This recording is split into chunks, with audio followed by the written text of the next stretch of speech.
আসসালামু আলাইকুম। আমি doctor Sakib Ahmed, orthopaedics and trauma consultant হিসেবে কুমিল্লা মেডিনাবা মেডিকেল সার্ভিসে চেম্বার করতেছি। আজকে আমি আপনাদের একটা বাবুর হাত ভাঙার গল্প শোনাবো। বাচ্চাটি খেলা করতে যেয়ে পড়ে যায় এবং পড়ে যায় তার কনুইতে ভেঙে যায়। তো কনুইতে ভাঙার পরে আমরা এক্সরে করি। এক্সরে করার পরে তার দেখা যায় যে সুপ্রাকন্ডাইলার ফ্র্যাকচার হয়েছে।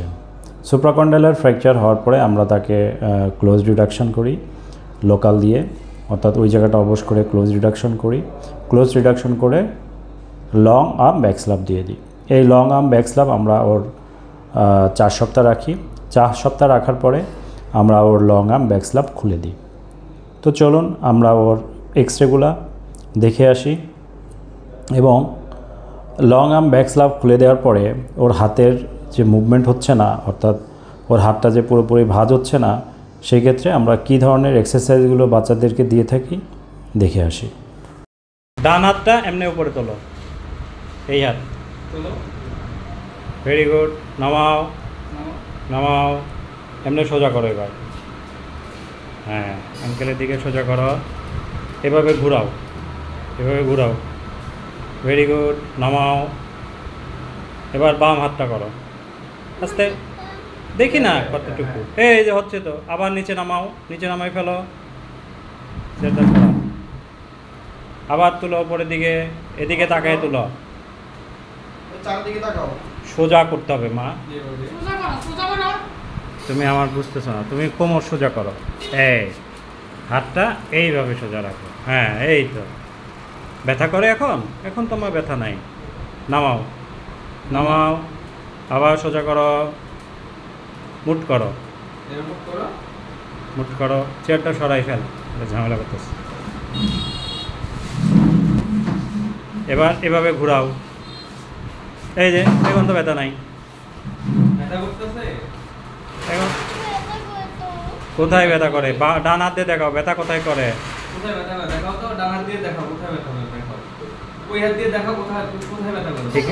এখানে ব্যথা করে, দোনো জায়গায় ব্যথা করে। Very good. এখানেও ব্যথা করে, এখানেও ব্যথা করে। আচ্ছা মা, হাত এমনি উপরে তুলো তো দেখি। বাহ, তো আবার নামাই ফেলো। হ্যাঁ, পুরোটা নামাই ফেলো, পুরোটা। হ্যাঁ, আবার তুলো, এই তো। আবার নামাই ফেলো, আবার তুলো, আবার নামাও। এখানে কি ব্যথা করে মা? এখানে এখানে ব্যথা করে না, শুধু হাতে ব্যথা করছে। আচ্ছা ঠিক আছে, আবার ধরো, হাত ধরো, মুট করে হাত ধরো, মুট করে হাত ধরো, উপরে তোলো। হ্যাঁ, আবার নামাও, আবার তোলো, আবার নামাও। Very good. হ্যাঁ, এই তো, ভেরি গুড। করো, এই যে হচ্ছে তো। হ্যাঁ, হুম হুম, করো। হ্যাঁ, এবার আবার হাত উপরে তুলে ফেলো, একদম 2 হাত একসাথে, 2 হাত মুট করে। হ্যাঁ, এই তো লক্ষ্মী মেয়ে।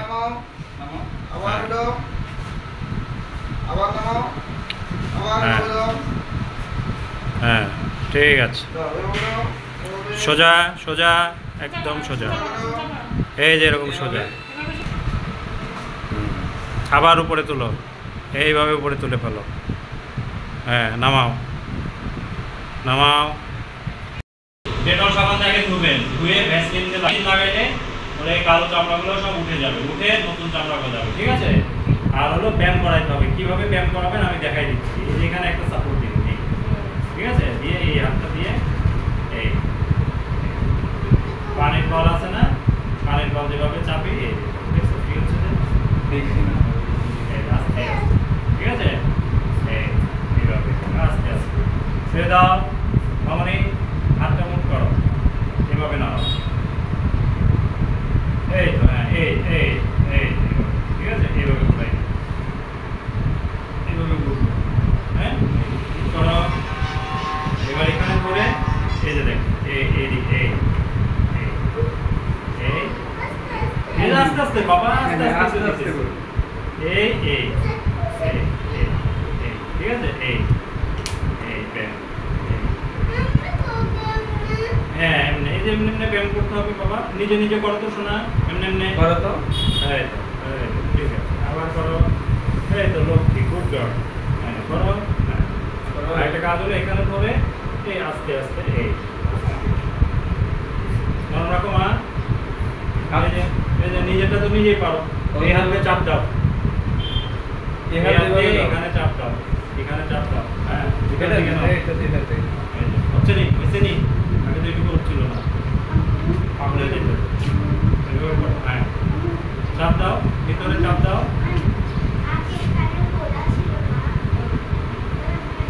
যাও, হ্যাঁ দাও, নিজে নিজে দাও, হ্যাঁ সোজা করো, সোজা করো, সোজা করতে হবে, ব্যথা লাগে, সোজা, নিজে চাপ দাও, এখানে সেদিকে চাপ দাও,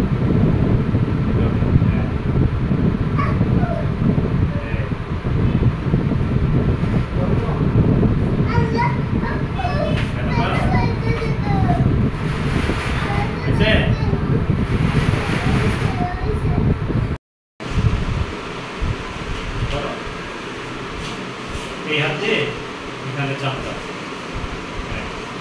চাপ দাও, নিচের দিকে চাপ দাও, নিচে হাত দিয়ে চাপ দেবে, এটা নামানো যাবে না, চাপ দাও, এখানে চাপ দাও, ভাস করো,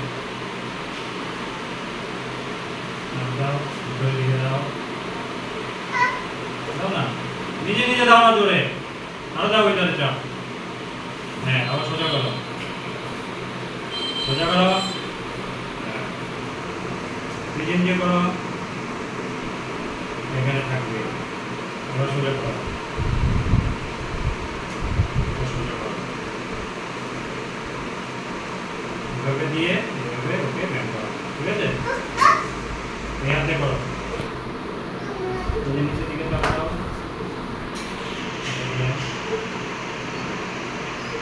এখানে ধরে রাখতে হবে, হ্যাঁ দাও, চাপ দাও, আস্তে আস্তে করতে করতে এটা ফুল চলে যাবে না স্যার, হ্যাঁ কারণ এটা অনেক দিন বাঁকা ছিল তো এই রোগগুলো দিলে কি হবে, এখন তো ব্যথা নাই মা, এখন তো ব্যথা নাই, খুশি ব্যায়াম করবে সারাক্ষণ। নর্মালি সুপ্রাকন্ডাল ফ্র্যাকচার রিডাকশন করার পরে আল্লাহর রহমতে ওর অনেক ভালো রিডাকশন ছিল, এই কারণে আমরা অপারেশনে যাই নাই। আর একটু যেটা সমস্যা সামনের দিকে ছিল, অংশটুকু একটু বেড়ে আছে, আমরা এটা পুরোপুরি অপারেশন ছাড়া সম্ভব হতো না, কিন্তু বাচ্চার মা বাচ্চার অপারেশন করতে রাজি না হওয়াতে আমরা প্লাস্টারের সিদ্ধান্ত নিই। তো এটাও আল্লাহর রহমতে অনেক ভালো আছে, তাতে ওর 90% ওর এলবোর ফাংশন ইনশাল্লাহ গেইন হবে, 100% তো হবে না কখনোই। তো আমরা প্লাস্টার দিই, প্লাস্টার দেওয়ার পরে ওর মা খুবই চিন্তিত হয়ে পড়ে যে এখন বাচ্চার হাত সোজা হচ্ছে না কেন। বাচ্চার হাত আস্তে আস্তে সোজা হবে, কেবল আমরা 28 দিন পরে প্লাস্টার খুলে দিলাম। প্লাস্টার খুলে দেওয়ার পরে তার চামড়াগুলো কালো হয়ে আছে, তারপরে হলো তার আস্তে আস্তে এলবো জয়েন্টের আমরা যে এক্সারসাইজ বা ব্যায়ামগুলো দিই, এই ব্যায়ামগুলো করবে। সুপ্রাকন্ডাল ফ্র্যাকচারে কখনোই ফিজিওথেরাপি দেওয়া যাবে না, এটা সবসময় মনে রাখবেন। আমরা যে এক্সারসাইজগুলো দেখাই দিব এগুলোই ওর ব্যায়াম হিসেবে কাজ করবে, এগুলোই ওর এলবোটাকে সামনের দিকে এবং পিছনের দিকে অর্থাৎ ওর এলবোর ফাংশনটা অনেক বেশি ভালো হবে। তো প্রথমত হলো যে ওর অনেক দিন প্লাস্টার থাকার কারণে স্বাভাবিকভাবেই ওর এলবোটা স্টিফ হয়ে গেছে। ইনশাআল্লাহ আস্তে আস্তে ব্যায়াম করার সাথে সাথে ওর এলবোটা ফ্রি হয়ে যাবে। আর পরবর্তীতে আমি আবার আপনাদেরকে ওর হাতের ভিডিওটি দেখাবো। তো আমার এই ভিডিওটি দেখে যদি ভালো লেগে থাকে অবশ্যই লাইক, কমেন্ট এবং শেয়ার করবেন। আর আমি বলবো যে সকল বাচ্চাদের আসলে কোনো জয়েন্টের ফ্র্যাকচার হয়ে থাকে বা সুপ্রাকন্ডালার ফ্র্যাকচার হয়ে থাকে, আমরা কিন্তু আগেই বলে দিই যে এটা অপারেশন করলে বেটার অপশন হয়। তো অপারেশনে আসলে বাচ্চাদের অজ্ঞান দিলে অনেক সময় দেখা যায় যে বাচ্চাদের জ্ঞান ফিরে আসে না, এটাও একটা অনেক বেশি রিস্ক হয়ে যায়। তো সেক্ষেত্রে আমরা তো প্লাস্টার দেওয়া ছাড়া আর কোনো উপায় থাকে না। আর প্লাস্টার দিলে তো অপারেশনের মতো অতটা ভালো রেজাল্ট সব ক্ষেত্রে আসেও না। তো আল্লাহর রহমতে বাচ্চাটার অনেক ভালো আছে, জোড়া লেগে যাচ্ছে, লেগেও গেছে প্রায় 80 to 85% লেগে গেছে, আর 15%ও লেগে যাবে ইনশাআল্লাহ খুব দ্রুতই। তো আপনারা আমার এই বাবুটার জন্য দোয়া করবেন যাতে ওর এলবো ফাংশনটা পুরোপুরি রূপেই পায়। এবং বাচ্চাদের একটা সমস্যা হলো বাচ্চারা ব্যায়াম করতে চায় না, ব্যায়াম করতে গেলে ব্যথা পায়, এই জন্য ব্যায়াম করাতে চায় না। তো বাচ্চার মাকে অবশ্যই বাচ্চাকে যেন এমনভাবে ব্যায়াম করে যেন বাচ্চার চোখ দিয়ে পানি বের হয়, তাহলে ওর এলবো জয়েন্টের ব্যায়াম হয়েছে মনে করবেন। তো আমি যেভাবে ব্যায়ামগুলো দেখাই দিলাম এভাবেই ব্যায়াম করতে হবে। এই ব্যায়ামগুলো করবেন, কোনো ফিজিওথেরাপিস্টের কাছে যাবেন না। বাচ্চাকে যেভাবে শিখাই দিয়েছি এভাবে ব্যায়াম করলে ওর আস্তে আস্তে এলবোটা ঠিক হয়ে যাবে ইনশাআল্লাহ। তো সবাই ভালো থাকবেন, সুস্থ থাকবেন। আর আমার চ্যানেলে যারা নতুন আছেন অবশ্যই সাবস্ক্রাইব করে নেবেন, যাতে পরবর্তীতে এইরকম ভিডিওগুলো আপনারা খুব দ্রুত পেয়ে যান। আল্লাহ হাফেজ, ধন্যবাদ সবাইকে।